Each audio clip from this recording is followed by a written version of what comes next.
Okay जी, we were talking about taxation का, test understanding 7 कर रहे थे।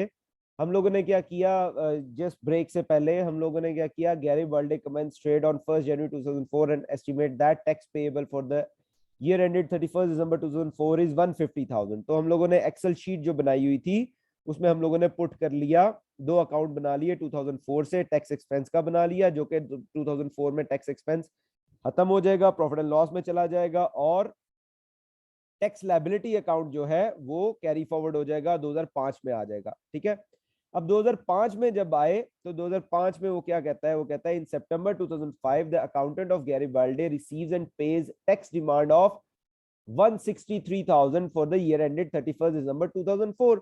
तो पिछले साल का टैक्स था वो एक्चुअली कितना पे किया, 163,000। तो 163,000 जब एक्चुअली टैक्स पे किया, मैं वापस जाता हूं उसी में, तो एक्चुअली जब टैक्स पे किया, कितना पे किया उसने टैक्स, उसने टैक्स पे किया जी, यहाँ पे डालते हैं जो हमारा टेम्पलेट बना हुआ है, जो एक्चुअली होगा उसका जो टैक्स ईयर था वो, अब टैक्स ईयर तो नहीं, यहाँ पे मैं टैक्स ईयर देख, टैक्स पेड लिख देता हूँ यहाँ पे, कि टैक्स पे कब किया उसने, टैक्स पेड ऑन सितंबर 2005 को उसने टैक्स पे किया। कितना पे किया उसने एक्चुअल टैक्स, उसने एक्चुअल टैक्स पे किया 163,000 का। तो मैं 163,000 यहाँ पुट कर देता हूँ। ठीक है जी, ये एक्चुअल टैक्स उसने पे कर दिया 163,000। तो ये एंट्री डाल दिया। अच्छा, जब ये एंट्री डाली उसने, तो आपका जो टैक्स लायबिलिटी अकाउंट है वो क्या हो रहा है, वो डेबिट हो रहा है। तो टैक्स लायबिलिटी अकाउंट में मैं जाके इसको डेबिट कर देता हूँ 163,000। क्यों डेबिट कर देता हूँ, क्योंकि हमारा जो कैश है, कैश अकाउंट है, वो क्रेडिट हो रहा है, कैश पे कर दिया। ठीक है, यहाँ पे आपके रेफरेंस के लिए मैं डेट भी लिख देता हूँ, दिस इज 1 जनवरी 2005, और जो ऊपर वाला था वो 1 जनवरी 2004 और 31 था। अच्छा, अब क्या हुआ, ये भी हमारे पास हो गया। अब हम लोगों ने क्या करना है, 2000 जो 5 है वो खत्म होने से पहले, यहाँ पे 2005 खत्म होने से पहले, ये वाला काम करने से पहले हम लोगों ने अंडर और ओवर एस्टिमेशन देखनी है। ठीक है, वो कैसे देखी जाएगी, वो देखी जाएगी, अब हमारे पास जो सिनेरियो आ रहा है वो क्या आ रहा है, इफ एक्चुअल, दो सिनेरियो है, एक्चुअल टैक्स कितना पे किया है, एक्चुअल टैक्स पे किया है 163,000 का, और एस्टिमेटेड टैक्स कितना था 150,000 का। तो एक्चुअल टैक्स ज्यादा पे किया है ना, तो जब एक्चुअल टैक्स ज्यादा पे किया है तो हमारे पास ये वाला सिनेरियो आ गया। ठीक है, हमारे पास ये वाला सिनेरियो आ गया, तो इस वाले को तो मैं उड़ाई देता हूं, डिलीट कर देता हूं। अच्छा, अब क्या हुआ, अब हमारे पास जो है वो एक्चुअल टैक्स जो है वो ज्यादा था, कितना, एक्चुअल टैक्स हमारे पास था 163,000 का। तो मैं यहाँ पे पुट करता हूँ 163,000, और एस्टिमेटेड टैक्स कितना है हमारे पास, एस्टिमेटेड टैक्स जो हम लोगों ने पिछले साल का किया था वो 150,000 था। यहाँ पे एक मैं चीज बता दूं जो कि स्टूडेंट अक्सर कंफ्यूज करते हैं, आप लोगों ने वो कंफ्यूज नहीं करना काइंडली। वो क्या करते हैं बच्चे, मैंने अक्सर देखा है, वो जो इस साल का मतलब 2005 का एस्टिमेटेड टैक्स होता है उसको एक्चुअल टैक्स के साथ कंपेयर कर रहे होते हैं। वो आपने नहीं करना। ठीक है, आपने जो पिछले साल का जो 2004 का टैक्स था जो ऑलरेडी कर दिया, उससे रिलेटेड ही आपने एक्चुअल टैक्स पे किया, उसको देखना है। तो अब हमारे पास कितने से आ गई, हमारे पास ये अंडर प्रोविजन आ गई, और डिफरेंस कितना है, डिफरेंस है 13,000 का। तो हम लोग कर देंगे, डेबिट कर देंगे टैक्स एक्सपेंस को 13,000 से, और क्रेडिट कर देंगे टैक्स लायबिलिटी को 13,000 से। ठीक है, अच्छा, अब जब ये किया हम लोगों ने, तो डेबिट क्या हो रहा है, टैक्स एक्सपेंस। इसके लिए टैक्स एक्सपेंस का अकाउंट हमारे पास 2000, ये टैक्स एक्सपेंस अकाउंट जो था वो हमारे पास, मैं यहां लिख देता हूं, वो हमारे पास ईयर एंडेड 31 दिसंबर 2004 तक का था। ठीक है, तो अब जो हमारे पास बनेगा दोबारा, जो टैक्स एक्सपेंस बनेगा, जो प्रोविजन करेंगे, क्योंकि अब तो हम लोग 31 दिसंबर नेक्स्ट ईयर में कर रहे हैं, तो अब जो हमारे पास अकाउंट बनेगा वो बनेगा ये वाला अकाउंट, ये होगा 31 दिसंबर 2005 के एंड पे। और क्या हो रहा है, वो कह रहा है जी, जो हम लोगों ने अंडर और ओवर प्रोविजन की एंट्री पास किया, कितने से की है, ये किया हम लोगों ने 13,000 से। So I will be writing it over here, 13,000 से आपका टैक्स एक्सपेंस जो है वो डेबिट हो गया, क्योंकि अंडर प्रोविजन थी।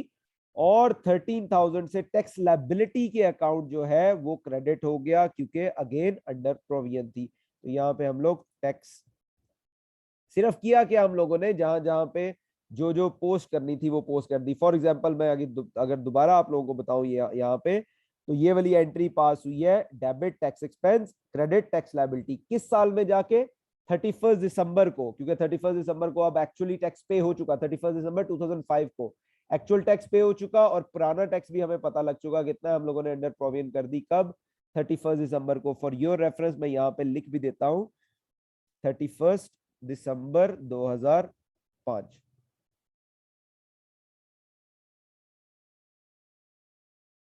कंट्रोल सर जी बोले। सर ये टैक्स लाइबिलिटी डेबिट है और profit and loss account credit है। सर ये इसका दोबारा से बता दें, मेरे जो ना सिग्नल वीक से तो आवाज कट गई थी बेटा आपकी। वो रिकॉर्डिंग सुन लेना, ठीक है। Okay sir, okay. हाँ रिकॉर्डिंग, इसीलिए रिकॉर्डिंग हो रही है ना ये। आप एडवांस फाइनेंशियल अकाउंटिंग पढ़ रहे हो और आप जो क्वेश्चन पूछ रहे हो ना, बिल्कुल ही पैथेटिक क्वेश्चन पूछ रहे हो, ठीक है। ये टैक्स एक्सपेंस जो टैक्स लायबिलिटी है, या टैक्स एक्सपेंस जो ऊपर ऊपर वाला अकाउंट है टैक्स एक्सपेंस का, तो ये टैक्स एक्सपेंस डेबिट हो रहा है, profit and loss account credit नहीं हो रहा। और ये टैक्स एक्सपेंस ही क्रेडिट हो रहा है, दूसरा अकाउंट जो है ये प्रॉफिट एंड लॉस में गया होगा। तो काइंडली अपने थोड़े से कॉन्सेप्ट अभी तो शर्म कर लिया करो ये क्वेश्चन पूछते हुए। सर भूल गया था थोड़ा सा। बस क्लियर कर लो ना, ये एडवांस टैक्सेशन पढ़ रहे हो आप, एडवांस अकाउंटिंग पढ़ रहे हो। सो क्या हुआ, हम लोगों ने 31 दिसंबर 2005 को जो एंट्री पास की, हमारे पास एंट्री क्या थी, ओवर प्रोविजन की, अंडर प्रोविजन की एंट्री थी। टैक्स को हम लोगों ने डेबिट किया था, टैक्स एक्सपेंस को क्रेडिट किया था, टैक्स लायबिलिटी को, ठीक है। सो हम लोगों ने 2005 में जाके टैक्स एक्सपेंस का एक अकाउंट बना, टैक्स एक्सपेंस को डेबिट कर दिया क्योंकि टैक्स लायबिलिटी क्रेडिट हो रही है, और टैक्स लायबिलिटी को क्रेडिट कर दिया क्योंकि टैक्स एक्सपेंस डेबिट हो रहा है।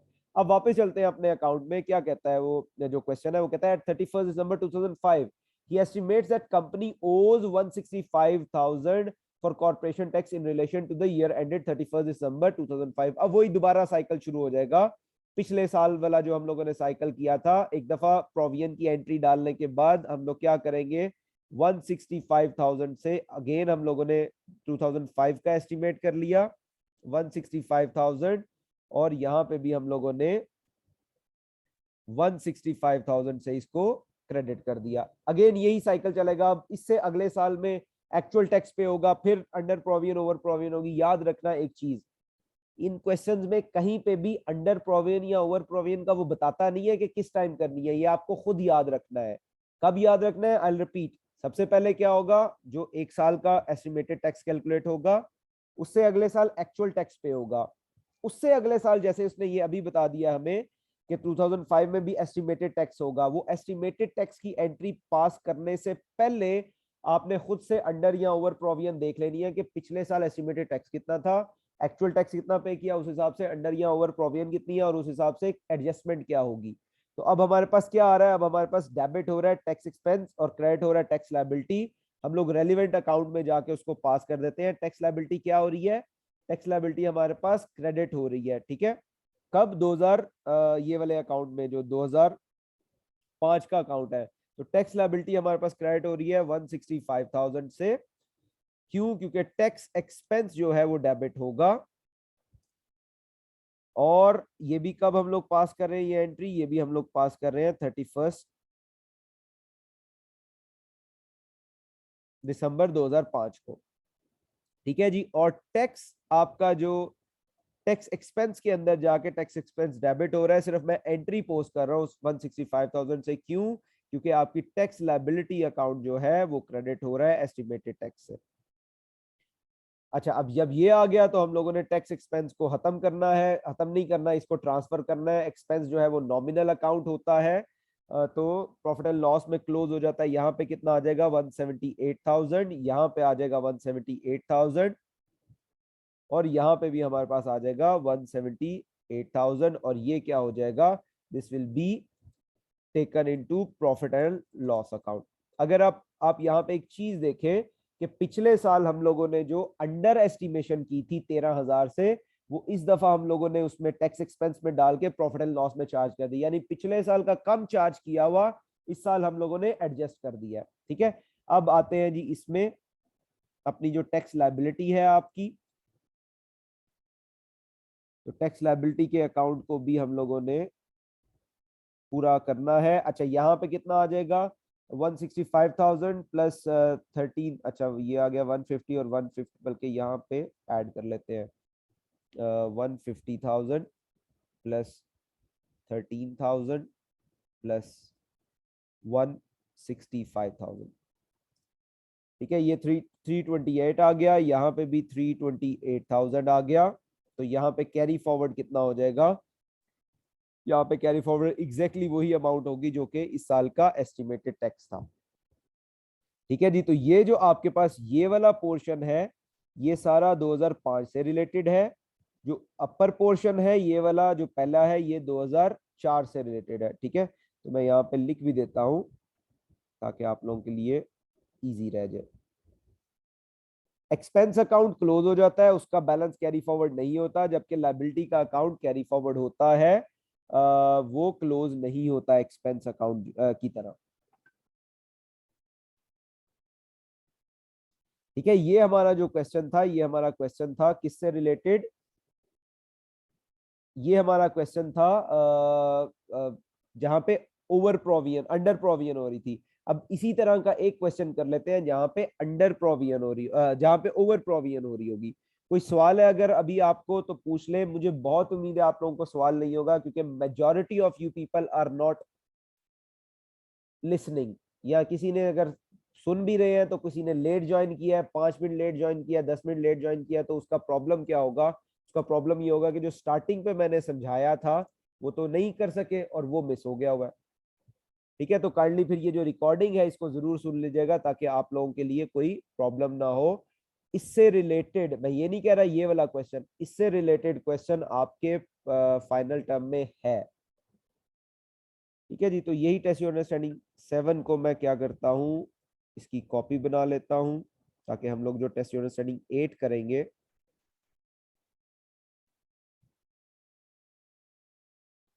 अच्छा टेस्ट योर अंडरस्टैंडिंग 8 जो है वो है ओवर प्रोविजन से रिलेटेड। लेट्स रीड इट, इसको पढ़ते हैं टेस्ट योर अंडरस्टैंडिंग 8 को। Chocochip estimated last year tax charge to be 230,000। चोकोचिप एक कंपनी है, उसने लास्ट ईयर का जो टैक्स एस्टिमेट किया था वो 230,000 का किया था। अच्छा अब हम लोग यहाँ पे उसने डेट्स नहीं लिखी, फॉर योर ईज मैं यहाँ पे एक खुद से डेट्स डाल दूंगा ताकि आप लोगों के लिए इजी रहे, और वो डेट्स जो है मैं रिसेंट रखता हूँ। फॉर एग्जांपल अगर उसका फाइनेंशियल ईयर चलता है से 1 जनवरी 2022 से लेके 31 जनवरी 2022 तक, तो उसने एस्टिमेट किया था टैक्स कितना, उसने एस्टिमेट किया था टैक्स 230,000। तो 230,000 से हम लोगों ने ये 230,000 यहाँ पे है, क्या कह रहा है, Chocochip estimated last year tax charge to be 230,000, right. तो 230,000 से जब उसने एस्टिमेट किया था तो यहाँ पे हम लोगों ने इसकी एंट्री डाल दी। 230,000 से टैक्स एक्सपेंस डेबिट, 230,000 से टैक्स लायबिलिटी क्रेडिट। याद रखना जब भी टैक्स लायबिलिटी और टैक्स जो है एक्सपेंस डेबिट होते हैं, अकाउंट डेबिट हो रहे हैं, तो इसका मतलब है ये अपडेट हो रहे हैं। तो इसको अपडेट जब होंगे, अब हमारे पास ये डेट्स भी यहाँ पे चेंज हो जाएंगी, दिस इज 2020। ठीक है जी, तो क्या हो रहा है हमारे पास, टैक्स एक्सपेंस जो है वो 230,000 से डेबिट हो रहा है। क्यों डेबिट हो रहा है, क्योंकि आपकी जो टैक्स लायबिलिटी है वो 230,000 से क्रेडिट हो रही है। ठीक है जी, और ये अभी मैं इसलिए नहीं मिटा रहा चीजें, चलो मिटा भी देता हूं ताकि आप लोग कंफ्यूज ना हो।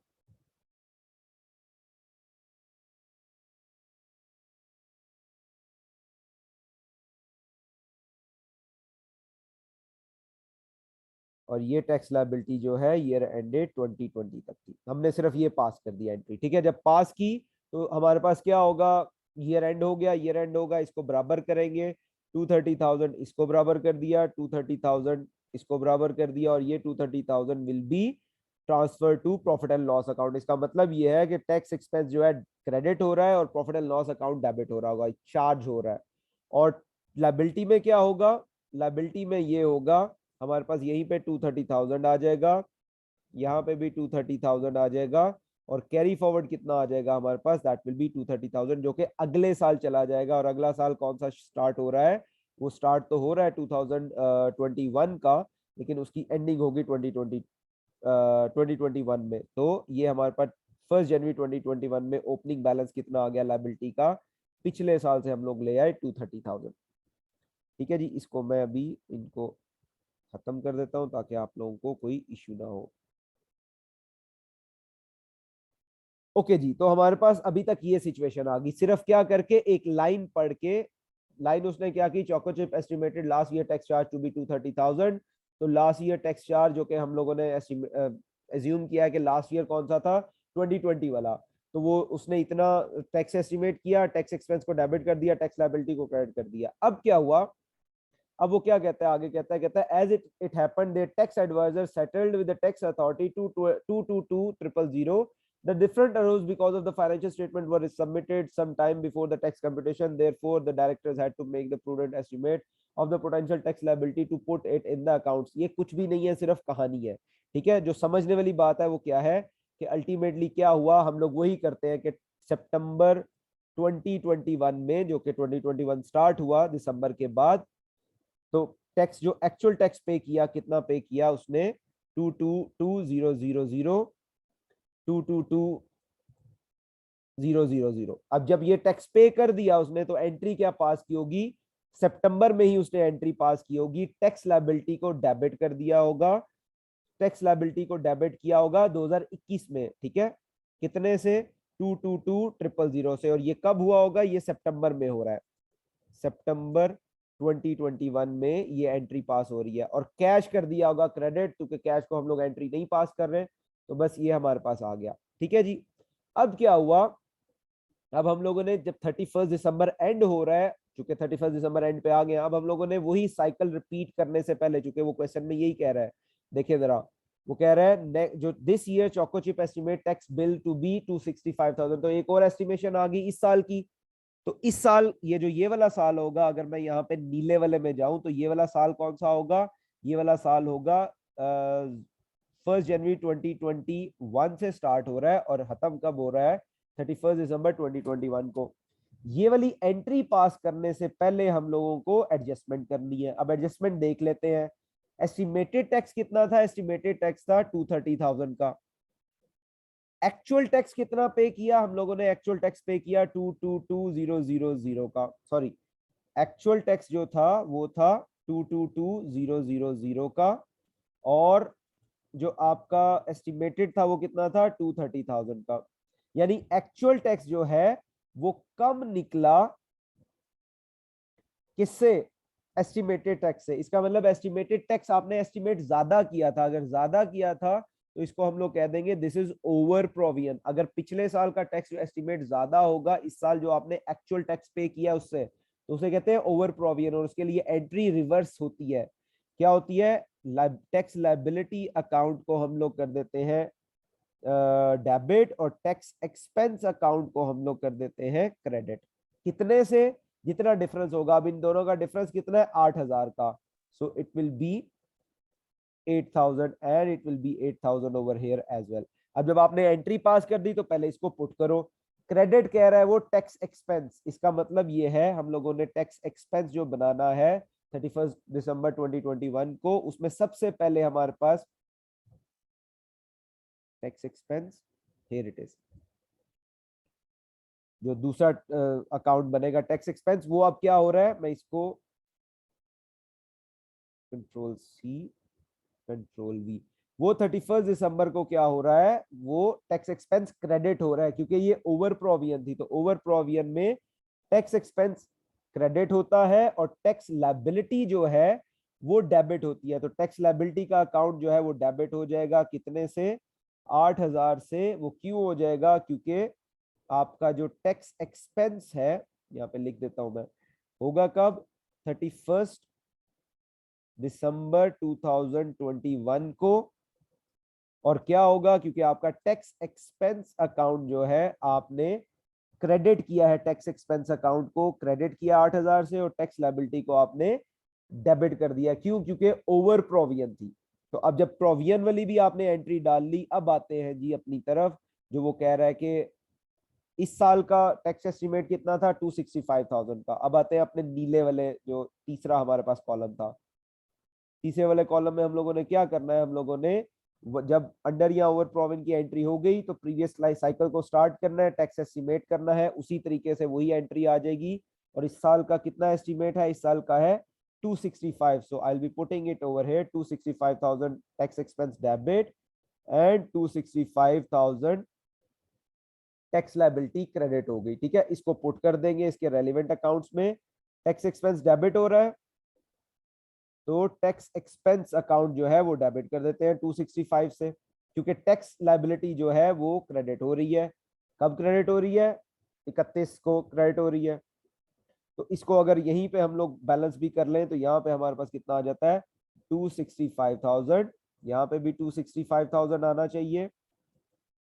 और जो हमारे पास प्रॉफिट एंड लॉस में चार्ज होगा वो कितना चार्ज होगा, वो चार्ज होगा 257,000। अब देखो पिछले वाले क्वेश्चन में ज्यादा चार्ज किया था तो अगले साल में हम लोगों ने पिछले क्वेश्चन में अंडर प्रोविजन थी, इसका मतलब कम चार्ज किया था, तो अगले साल में हम लोगों ने उसे ज्यादा चार्ज किया था। इस दफा पिछले साल हम लोगों ने ज्यादा चार्ज कर लिया था, ओवर प्रोविजन थी, तो इस साल का जो टैक्स बना है वो 265, तो हम लोगों ने उसे एडजस्ट करके उसको कम कर लिया, यानी कि प्रॉफिट एंड लॉस में सिर्फ कितना जाएगा, प्रॉफिट एंड लॉस में सिर्फ 257,000 का जाएगा। इसी तरह जो आपकी टैक्स लायबिलिटी है, अगर जो एंट्री है हमारी एंट्री है tax expense debit tax liability credit, तो टैक्स लायबिलिटी जो है वो क्रेडिट हो रही है। कितने से क्रेडिट हो रही है, वो क्रेडिट हो रही है 265,000 से। क्यों क्रेडिट हो रही है, क्योंकि हम लोगों ने टैक्स को एस्टिमेट किया। अब हम लोग इसको टोटल कर देते हैं, this will be 230,000 plus 265,000, enter किया 490, यहाँ पे भी 490 आना चाहिए, 495,000। और अगर आप एक चीज देखेंगे तो यहाँ से जो बैलेंस आएगा इन दोनों को माइनस करने के बाद वो 265,000 ही हमारा रहेगा। Now this balance will be carry forward as an liability, और ये वही बैलेंस है जो हम लोगों ने एस्टिमेट किया, और ये वो बैलेंस होगा जो कि अल्टीमेटली आपकी प्रॉफिट एंड लॉस को चार्ज हो जाएगा। ये 2021 के अकाउंट बन गए, ऊपर वाले जो है ये 2020 के अकाउंट है, दोनों ये वाले दोनों 2020 के अकाउंट है, ये वाले जो दोनों है नीचे ये 2021 के अकाउंट है। 2020 में जो अकाउंट टैक्स का बनेगा वो कैरी फॉरवर्ड नहीं होता, जबकि 2020 में जो लायबिलिटी का अकाउंट बनता है वो जरूर कैरी फॉरवर्ड हो जाता है। ये दोनों क्वेश्चन मैंने कर दिए, इन दोनों में से एक भी एज इट इज क्वेश्चन नहीं आएगा, लेकिन इन दोनों से बाहर और कुछ नहीं आ सकता। ठीक है, this is all what we have. ठीक है, तो इसकी प्रैक्टिस करना, हो सकता है मैं थ्योरी पूछ लूं, जो मैंने अभी एक्सप्लेन किया, जो बिल्कुल इस लेक्चर जो पिछला लेक्चर था उसके स्टार्ट पे 10-15 मिनट मैंने लगाए हैं कि ये होता क्यों है, मतलब ये जो 2 सालों के अंदर हमें एडजस्ट करना पड़ता है ये करते क्यों है, इसकी रीजनिंग क्या होती है। ठीक है, तो ये सारी चीजें आप लोगों ने टैकल करनी है। कोई सवाल है तो पूछ ले, नहीं तो मीटिंग एंड करते हैं, क्योंकि हमारा जल्दी हो गया है सारा ये आज का टॉपिक। तो फिर बस यहाँ पे क्लोज करते हैं, आप इसकी प्रैक्टिस कर ले, मैं ऑन हूँ। ठीक है, मैं मीटिंग में नहीं रहता, लेकिन व्हाट यू डू, मैं 6:45 तक व्हाट्सएप पे ऑन हूँ आपके आंसर्स के लिए। सो बेटर है इसको देख के, वीडियो चाहे नहीं भी आती अभी, मैं कोशिश करूंगा जल्दी से जल्दी अपडेट कर दूं, लेकिन आपके पास ये है नोट्स जो मैंने आफ्टर मिड के नोट्स भेजे हैं, उसमें जो जो पीडीएफ का पेज नंबर है वो 10 है। ठीक है, और जो बुक का पेज नंबर होगा वो 185 होगा, उससे आगे पीछे देख लीजिएगा, उसको रीड आउट कर ले, कोई चीज की समझ नहीं आती तो मुझसे पूछ ले, तो मैं इंशाल्लाह इसकी, अगर आप लोगों ने स्क्रीनशॉट कुछ लेनी है तो वो ले ले, वैसे इसके आंसर्स है। ठीक है, सो कोई सवाल है तो पूछ ले, नहीं तो मैं मीटिंग फिर एंड करता हूँ यहाँ पे। जी सर, ठीक है, समझा गया। क्लियर है, चलो okay okay, take care, bye bye.